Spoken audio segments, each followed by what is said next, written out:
expression. Today, you are listening to program 29, Your Core Strength, aka Superpower.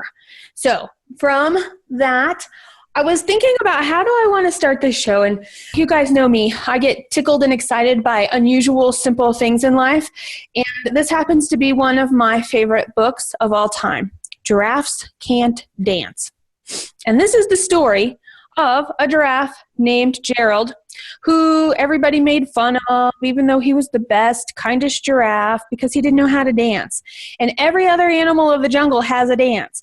Warthogs waltz, and the rhinos rock and rolled, and the lions tangoed. Okay, so this goes on and on and on.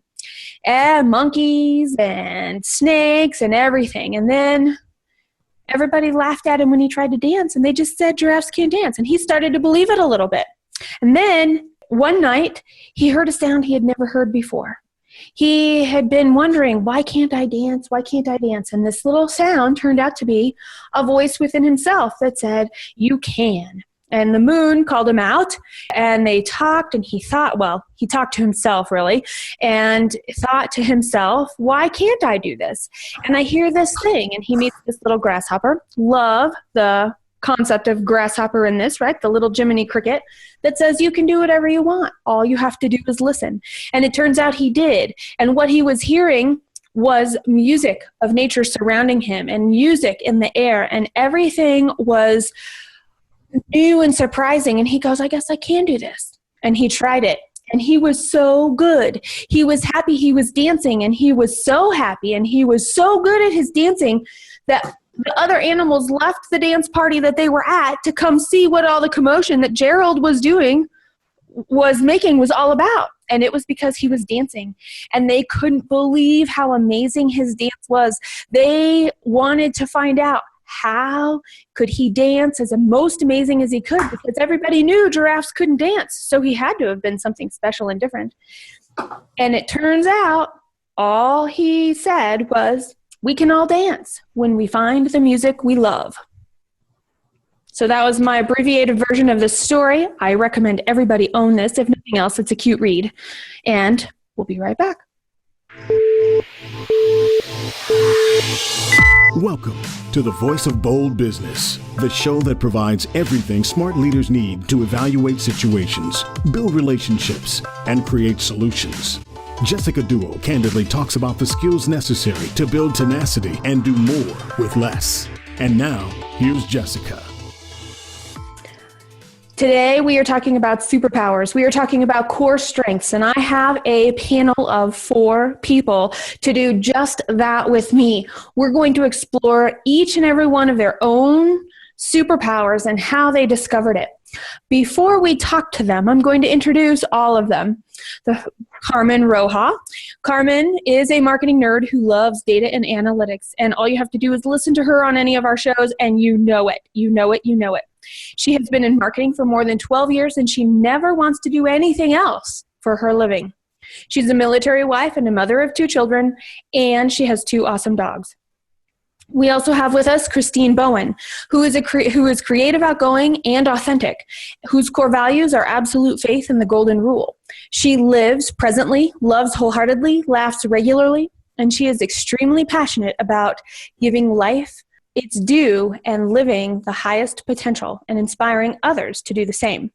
We have Geoffrey Lane with us today, who is a tell-it-like-it-is consultant coach with a sense of humor, which, by the way, if you spend any time with him, you will laugh and laugh and laugh, because he's willing to laugh at himself and at life and just enjoy the work and the experiences that he has. He knows his point of view might not be the ultimate truth or even close to it sometimes, yet people pay him for it. Who would have thunk? He is learning to show up, and he holds that standard for us to do the same. And he hates a whole bunch, or any at all, BS. And we have Joelle Dawson with us, who was born and raised in South Louisiana. Joelle is the epitome of the American dream, going from homeless and contemplating suicide to an author, business owner, and in 2016, he ranked as one of the top 20 speakers in the world. Yeah, you heard it, outside of the United States and in the world. He says, the world doesn't owe you anything, nor will it give it to you, but everything you want is there if you're willing to work hard. So that is our all-star panel today. And I'm mixing metaphors. So that is our superhero panel today. And we're going to ask each one of them the question, what's your superpower and how did you discover it? And then we'll have a little bit of a conversation afterwards. All right, Carmen, bring it, girl. Hey, well, thank you so much for having me. I just love coming on and hanging out with all of your guests and my Bayou brother, Joel. That's always fun to be on. I think my superpower is also probably, as they often are, can be a weakness at times, but I am one of those people that just kind of has a knack for cut through the clutter and see things in very matter-of-factual, literal ways. I think that's what makes me so good about marketing data and analysis. I can, just like Geoffrey, kind of cut through all the BS and get down to what was the conversion, what was the pivot point, what was the decision that either needs to be made or was made that resulted in whatever the outcome needs to be or was. That's served me well through the years, but it also has been difficult because when you have that kind of perspective on the world, it can make things a little bit tricky for those around you who don't always see things as black and white. For me, that's been the thing that has allowed me to be successful and to be happy. I think that's my biggest superpower. Awesome. All right, Christine. It was just such an honor to be here with such an esteemed panel. What a bunch of superheroes. This is an honor. I've thought about this in preparation for today's show, and I believe my superpowers lie in my brief philosophy. Live presently, I love wholeheartedly, and I laugh regularly. Those are values to me that are very near and dear to my heart, and I find that they serve me in both life, in my personal relationships and my business relationships. I discovered almost 3 years ago that these were my superpowers. Actually, you had a hand in this, Jess, when I hosted my first live stream show, #CLB Live. It was a show that came about out of necessity, and it was such a success from the feedback of my peers, including yourself, just saying, this is what you should be doing with your life. And I thought, really? Interestingly, I love that you're having this discussion today because, like Carmen said, sometimes you see your core strengths as your weakness and you feel so vulnerable. And it's taking me up to this moment to really own that those are my superpowers. I just live, love, and laugh every single day. Thank you. Geoffrey? I don't think I have any superpowers.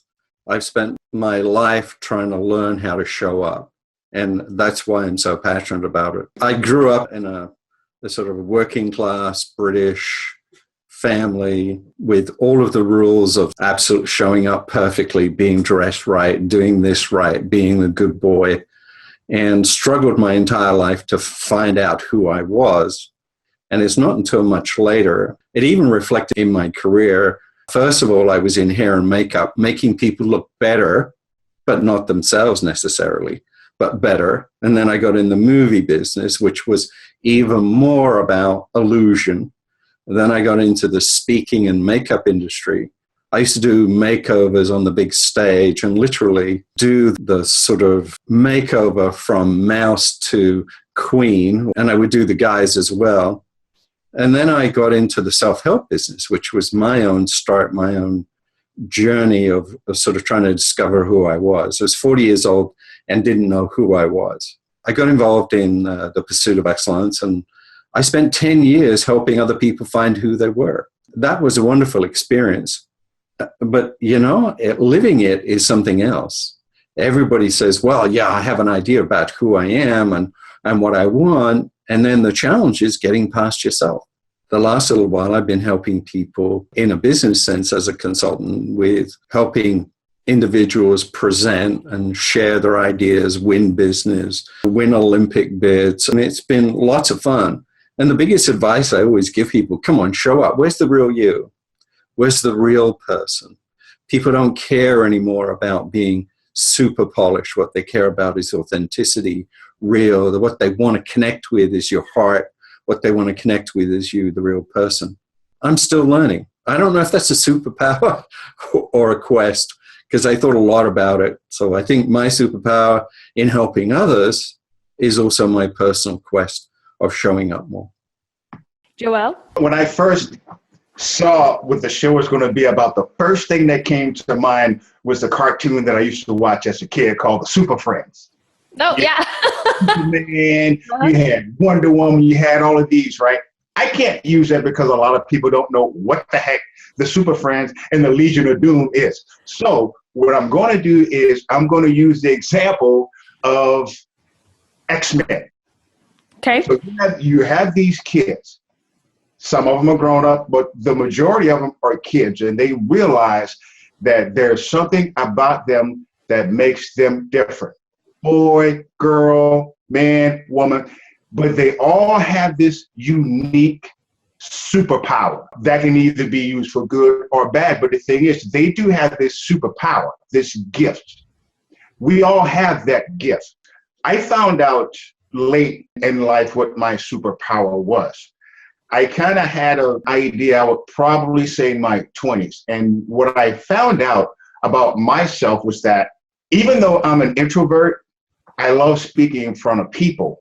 And I had this ability to be able to capture an audience. So it wasn't until later in my life that I revisited being in front of an audience and really, really excelling at it. So here again, I found myself doing something that I really, really loved. Number one. Number two, I was really good at it. And when I say good at it, if you put a bunch of people in a room, I excelled at it, and I didn't have to work as hard as other people. So if you're trying to figure out what your gift is in life, it's that one thing that you love to do that you're just naturally better than everyone else. It's funny, when I was at the World Championship, I felt like I was in a room full of X-Men. Everybody's got this superpower out of 35,000. So that was pretty cool. Let's talk about the fact that our superpower can also be a weakness, and maybe in that, how it's a weakness for you and how you recognize, compensate, or to change, or to build awareness, whatever your interpretation of the weakness of your superpower is. Your kryptonite. Knowing that my perspective on life, everyday things, complicated things, whatever, is just very literal, then it can be tricky when you're the only one in the room, so to speak, that thinks like that. And particularly in marketing, it can be a very artsy thing. I often, here I go again, simplifying things, but say, you kind of have the artsy marketing people, and then you have kind of the nerdy marketing people. You just happen to be in a room with a bunch of the artsy folks. That's a wonderful thing. I'm not knocking it at all, but it can make it really hard to get on the same page with those people. And so it does take some reflection and some standing. And even in, my personal relationships, I'm still a very literal person. I've had to learn, and I think my husband and I have had to learn to accept that that's just the way we are, that there's not anything wrong with it. He loves to, he's a Louisiana boy too. And so every year he wants to go back to Mardi Gras. And I'm like, baby, we've been there. We did it. It's the same parade. They don't change the floats every year. It's the same thing. Do we really have to go every year? And that's just my literal side. Like, okay, I've been there, I've done there, I've seen that. But for him, it's nostalgic, and it's a memory, and it's an experience, which is a much more sensory thing that he connects with. And I just don't. But I've had to expect and respect that that's who he is, and that's what's important to him. And so, yes, I've been to Mardi Gras now about 3 times. I think the first step is awareness that this is the way you are. I've learned to not make excuses for it. There were times when I felt guilty to the extent that I was, well, why can't I see things the way people are? Maybe I would get farther in my career or be happier in my relationships or whatever if only I could change the way I thought or saw. And I've had to learn to accept that that's just the way I am. That's the way God made me. And I'm way happier having accepted the good and the bad of that kind of a perspective than I ever was before. I'd like to pick up on that because one of the things I do is, picking up on what Joel said, that, what's your passion? What I'm really good at is coaching people and helping people see things. But challenge for me is, unless people actually ask me, I shouldn't tell them what I see or what I think, because that's where the weakness is. I used to blurt it out. People would say something and I would say, well, this is what I think, blah, blah, blah, blah, blah, blah, blah.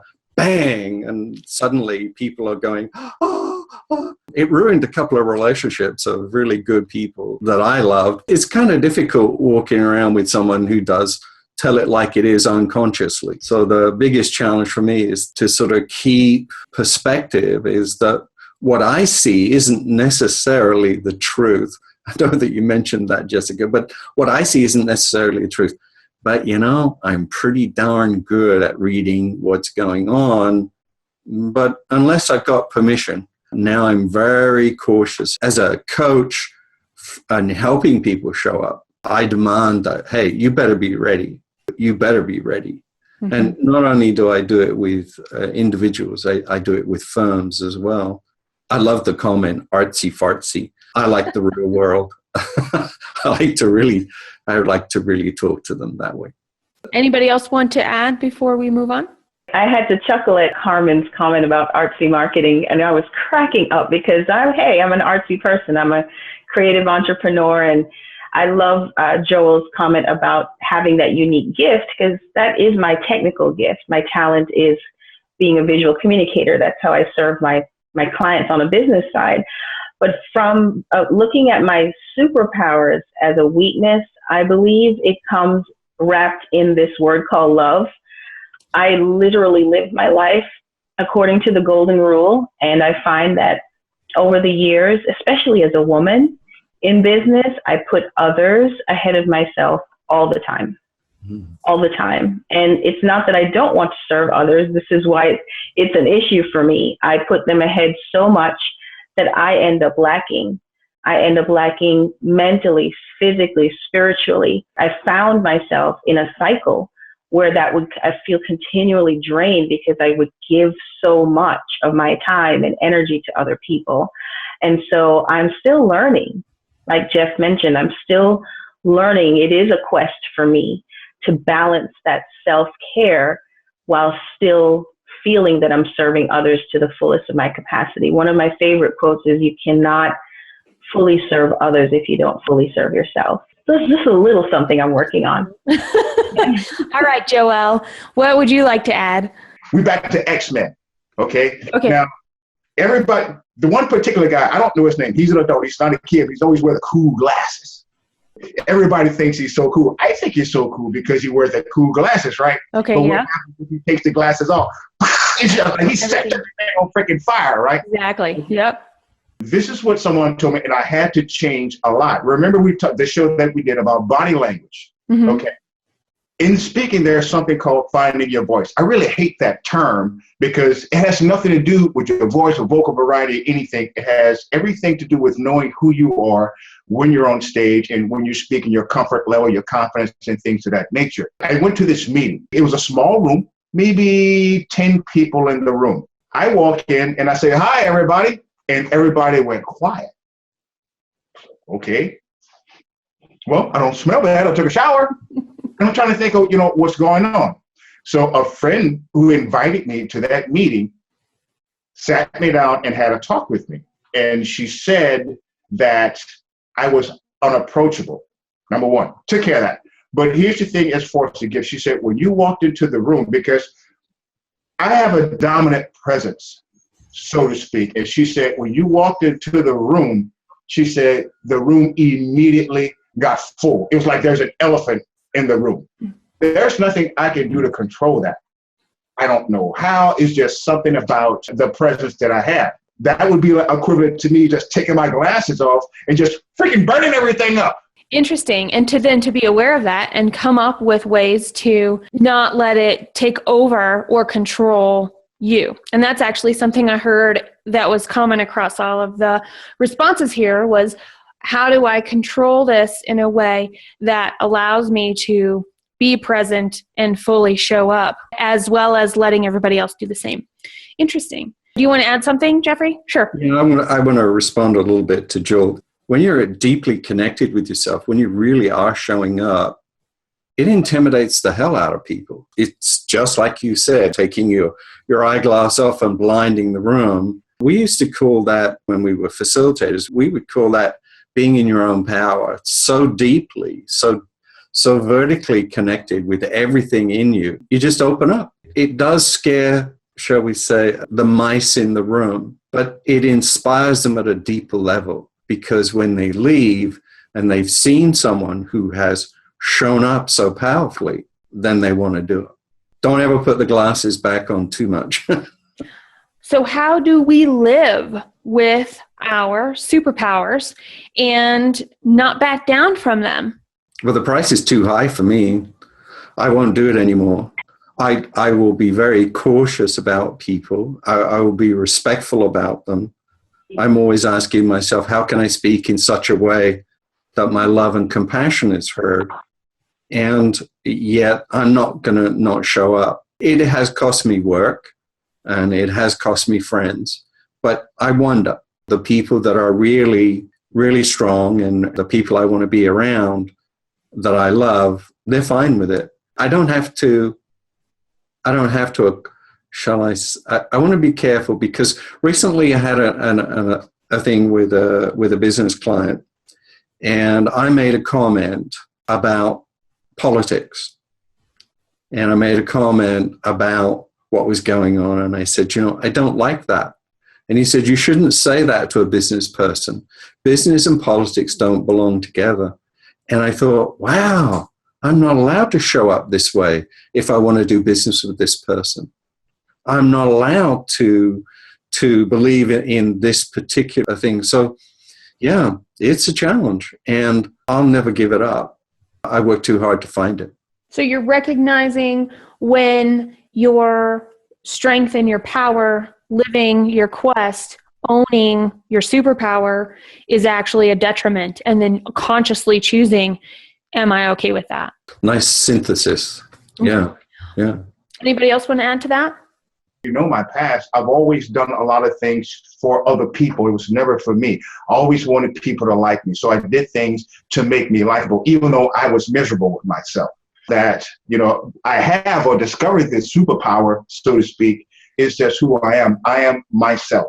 God forbid if I come across someone that wants to do business with me, but they won't because of my personality. The one thing I say in my sales training is, you have to understand who your client is. You have a set of goals, parameters, ethics, whatever you want to call it. If they do not meet each and every one of them, then that's not your client.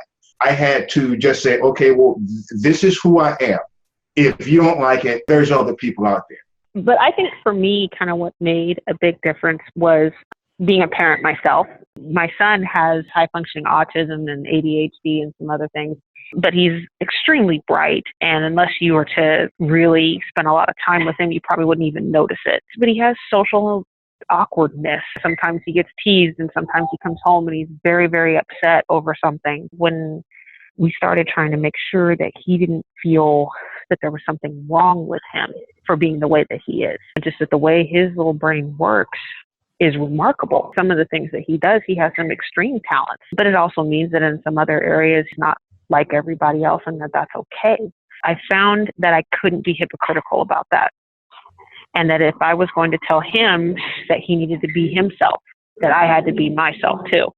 And I couldn't let him see me, or I couldn't create a parenting role model, so to speak, of someone who was inauthentic, or who would present one side at some times and another side at another time, and then still in the other side of my mouth try to tell him that he should be himself. Because I think to some extent, as a woman, as an African American in business, state of the world, it would have been not uncommon to kind of change roles and masks in every situation. But when he became my mirror to me as to what I was doing, I just realized I couldn't keep doing that because it wasn't going to help him.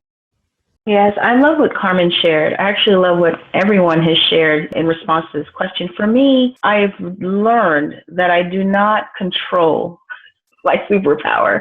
It's not my job. My job is to understand it, explore it, have fun with it, embrace it, love it, own it. So for me, I've learned that the control, so to speak, lies within being grateful for having the superpower. That has to do with self-discovery. I wanted to share that in the beginning, that it is a self-discovery process, learning about this superpower, and it's ongoing. I think it's a lifelong process. In relation to it, living life at its highest potential, I love what Carmen shared. We have to be the example to everyone. I'm not a biological mother, but I believe we're all parents to the next generation. So how we handle our superpowers is not just for us. Here I go with the artsy part of it. It's not just for us. It's for the next generation. It's who's coming behind us. They're watching the leaders of today. And so being able to just let things be, I use meditation as my control mechanism.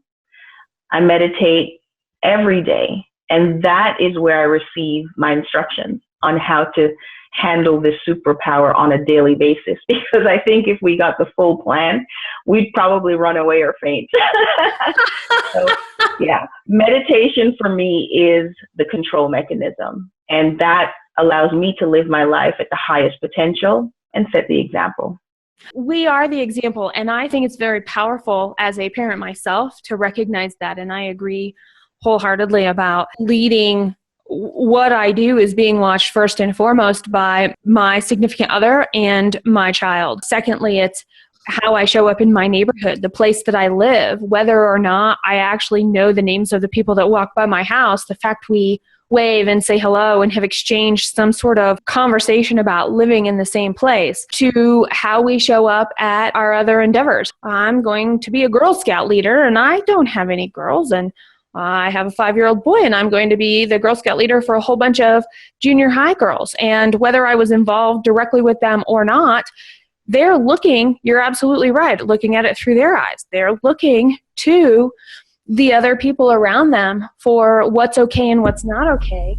And setting the example, and you guys are just like reading my mind. I think they have another superhero power that nobody's acknowledging in this program 29 of Voice of Bold Business Radio. We're calling it your core strength, aka your superpower, is that the next place I wanted to go was into the values, into the philosophy. We've talked about it can also be a weakness. We've talked about how do we live it, and what is naturally coming out of that are our values. So I would be curious from you guys, knowing those things, what we've come from so far, what is one or two of your most important values that you live by, and how does that help you filter everything coming at us to make the choices to live with, own, and step into our superpower? I'll take a stab at it because I've been thinking a lot about this recently. I'm working on a book. And I think the first thing is that everybody is okay. It's kind of an old saying, but everybody is okay. Everybody that's on the planet that are here, because they're here, has a place and a right to be here. We might not always agree with them. We might not always love them. We might not always like them, but they're here.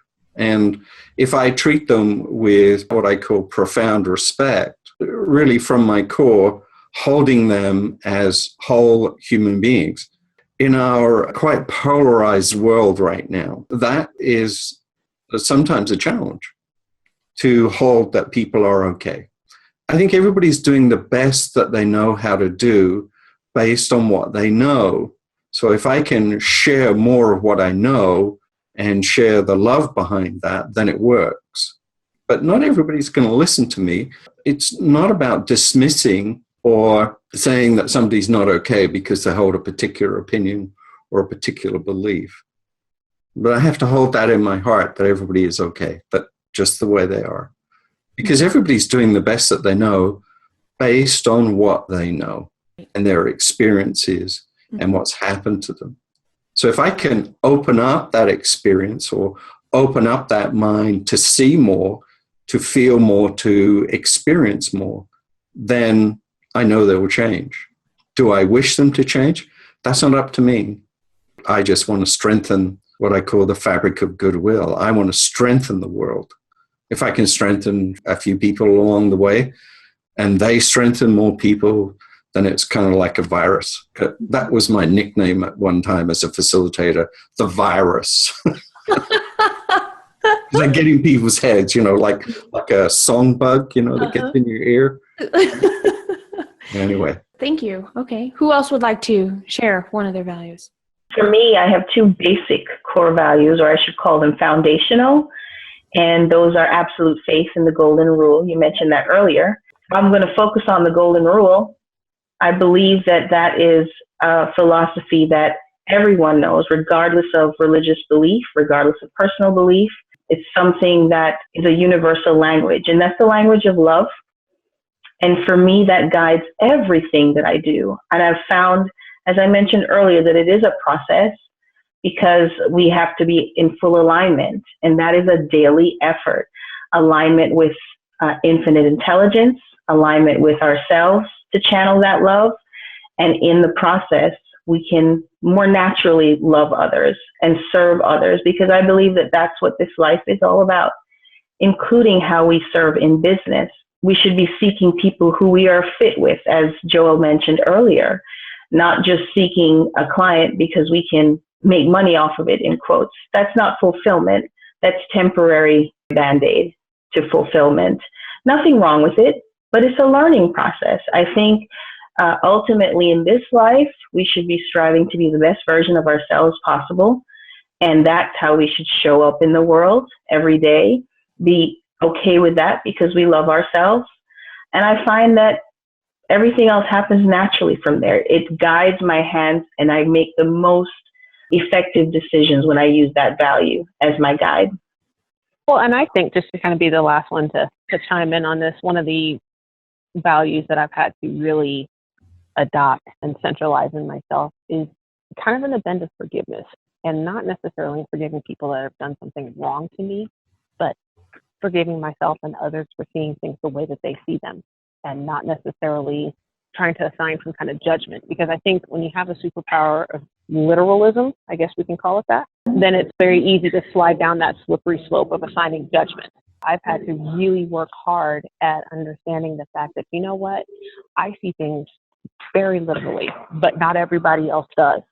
And some people, if I were going to buy a car, I'd want to look at all the facts, and I'd want to know, how many miles per gallon it gets, and how much of a return on my money am I going to get, and all these other kinds of informational, factual details. And yeah, I want it to look good, but that's just not high on my list of priorities. There are plenty of other people that couldn't care less about all that other stuff. If it looks good, they're buying it. And they will take out loans that maybe they shouldn't, or whatever it is, but those kinds of factors are not forefront in their mind. And that's okay. That's okay. I don't have to understand it. I don't have to like it. I just have to accept it. And I think that that's the acceptance of the fact that people don't view the world the way you do is an important thing in this climate and in any other, that we all have to kind of get to the point of understanding that everybody kind of has their own truth. It's interesting how our recent political situations and even the ones abroad, we're trying to figure out, well, how in the world did people not see things the way that I saw them? Well, because everybody sees things differently. And it doesn't mean that I'm wrong. As much as I disagree with many of the values and opinions that are out there, they're somebody else's. And it's not necessarily for me to judge them. It's just for me to accept it. All right, Joelle, you looked like you were going to add to this one.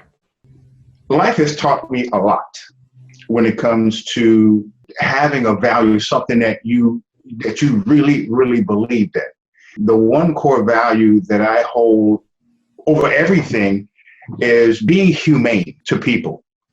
And here's why.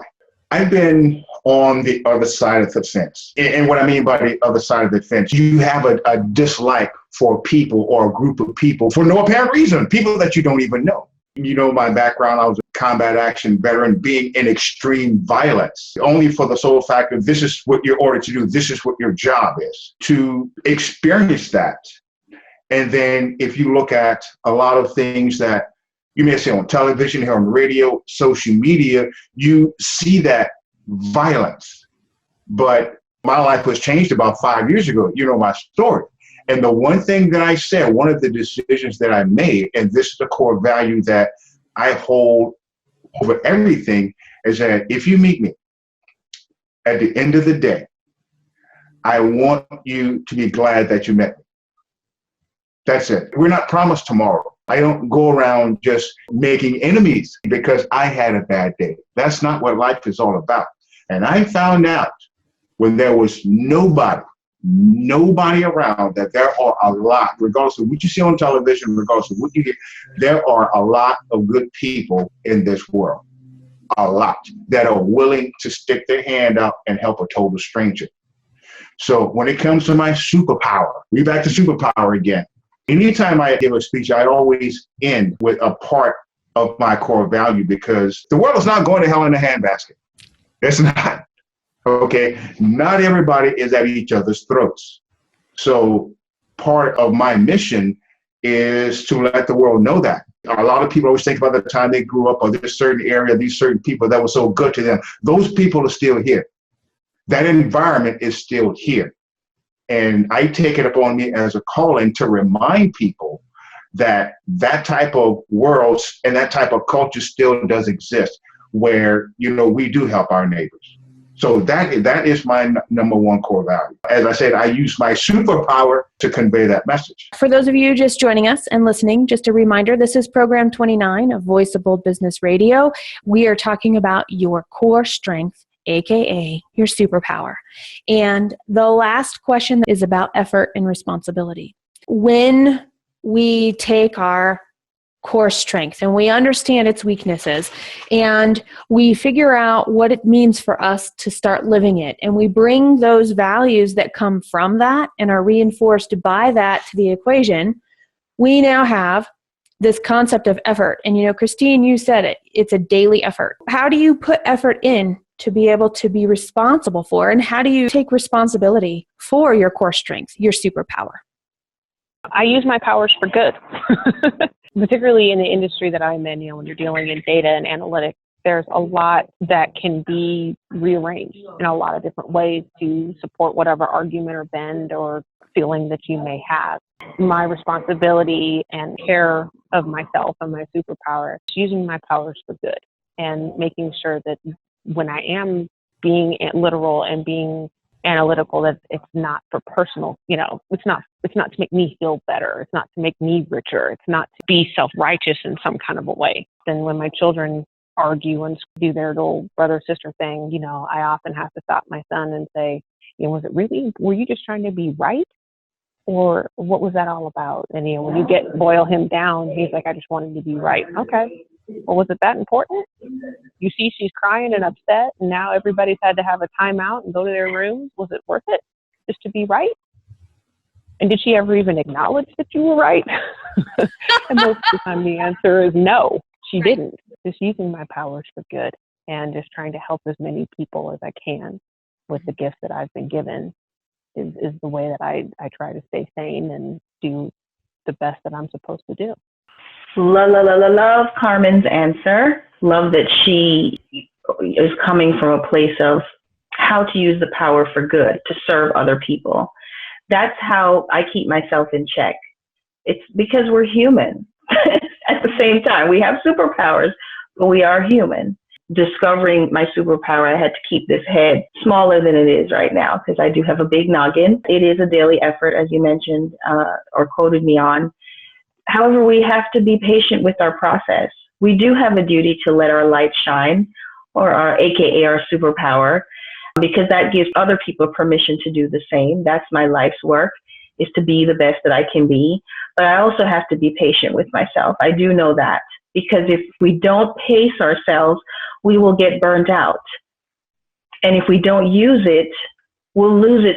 So the solution is not hiding our superpower. The solution is not going ham, speak on our superpower. We pace ourselves and we keep it in check. Be humble with what we're doing. Remember that it is about other people and it's our part in making the world a better place. I think if you don't show up, you're actually not doing what you're supposed to do. Being who you are and showing up and coming from a loving place is just about it. I don't think that it's about keeping it in check or trying to squash it or such. If you're really coming from a loving place, I think it's good. I have coached people who have literally kind of unconsciously kind of squashed themselves a bit in this process of showing up because they're a little afraid of the impact it will have on other people. Whether you like it or not, you're and I really find the term superpower kind of a bit odd, but I like the X-Men's model of it. But you see, you can't help it, but you can help it to be good. So it's there, it's within you, it's ignited, you work with it. I want to say manage it, but it never, ever squash it, because I squashed it for a while and paid a terrible price in squashing it. So no, don't ever squash it.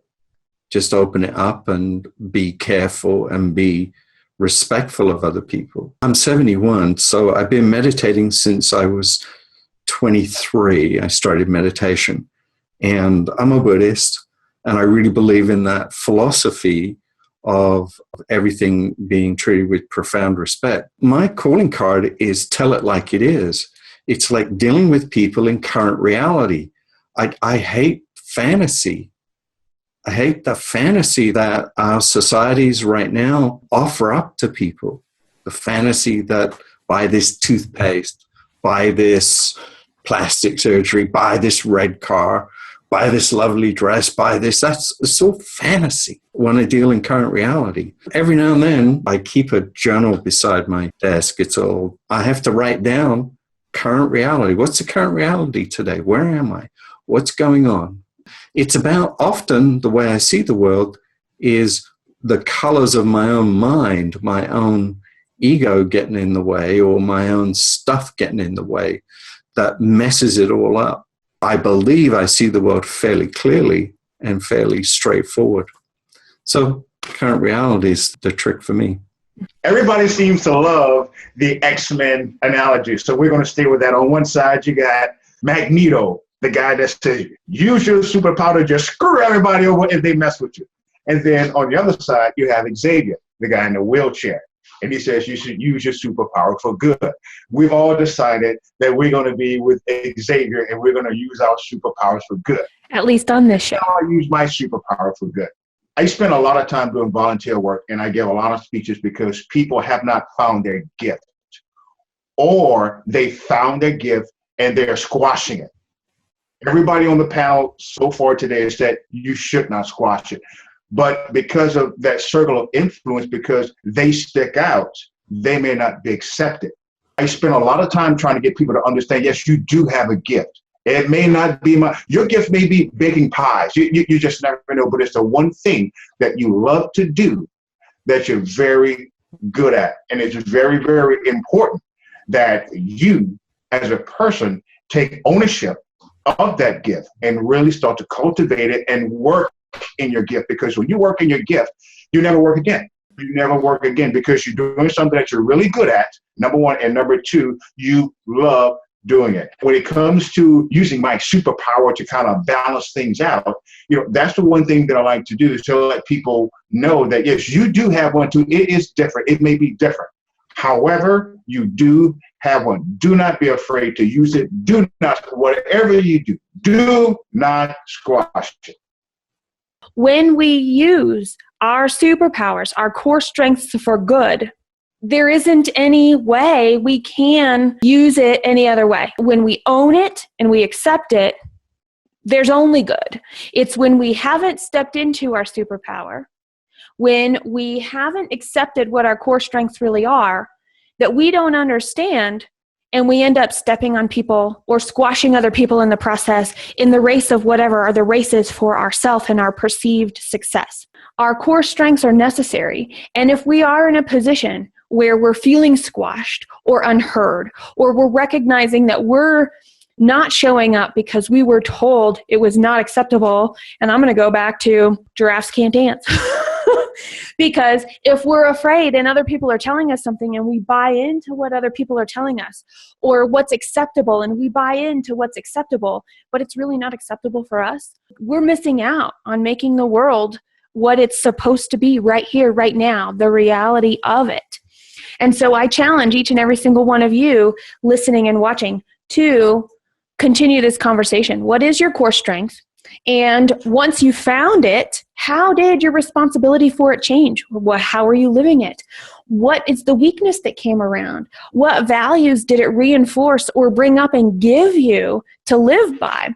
This is a pretty amazing conversation to keep going, and we want to know on this program, what is your core strength? So all the program notes, references to the other shows, the books, the X-Men movies, all the notes, some great quotables and notables from this esteemed panel will be at thevoiceofboldbusiness.com/P29. You can also search the site Superpower.